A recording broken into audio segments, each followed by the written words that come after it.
ప్రజాస్వామ్యానికి వ్యతిరేకంగా సర్పంచ్ పదవి కోసం వేలంపాట పాడడం బాధాకరమని మెదక్ ఎంపీ రఘునందన్ రావు అన్నారు.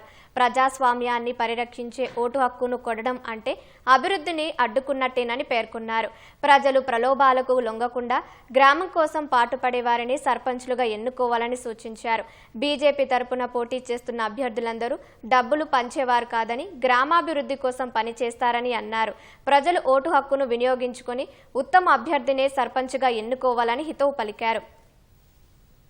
ప్రజాస్వామ్యం పరిడవిల్లాలంటే మనం ఓటు హక్కును వినియోగించుకోవాలి. ఖచ్చితంగా ఎవరు గ్రామానికి మేలు చేస్తారు, ఎవరి ద్వారా పల్లెలు బాగుపడతాయి అనేటువంటి ఒక మంచి ఆశయంతో, ఆలోచనతో పంచాయతీ సర్పంచులను ఎన్నుకోవాల్సినటువంటి అవసరం ఉంటుంది తప్ప ఇతరత్ర కారణాల చేత పంచాయతీ సర్పంచులకు ఓట్లేసిన అమ్ముడు పోయినది బాధాకరమైనటువంటి విషయం అవుతుంది. కాబట్టి ఓటరు మహాశయులందరూ కూడా నా విజ్ఞప్తి ఏంటంటే, ఈ ఎలక్షన్లని డబ్బులతోటో ఇంకా వేరే వాటితోటో దయచేసి కొనుగోలు చేసేటువంటి వ్యక్తులు వచ్చినప్పుడు నిర్ద్వందంగా తిరస్కరించమని చెప్పి అప్పీల్ చేస్తా ఉన్నాం. ఎందుకంటే 5 సంవత్సరాలు మీ ఊర్లో మీ ఇంటి ముందు నుంచి పోయేటువంటి మోరి, మీ ఇంటి ముందు ఉన్నటువంటి స్ట్రీట్ లైట్, మీ ఇంటి ముందు వచ్చేటువంటి సీసీ రోడ్డు, మీకు భారత ప్రభుత్వం నుంచి లేదా రాష్ట్ర ప్రభుత్వం నుంచి వచ్చేటువంటి నిధులని ఎవరు కొట్లాడి తీసుకురాగలుగుతారు అనేది ఆలోచించండి.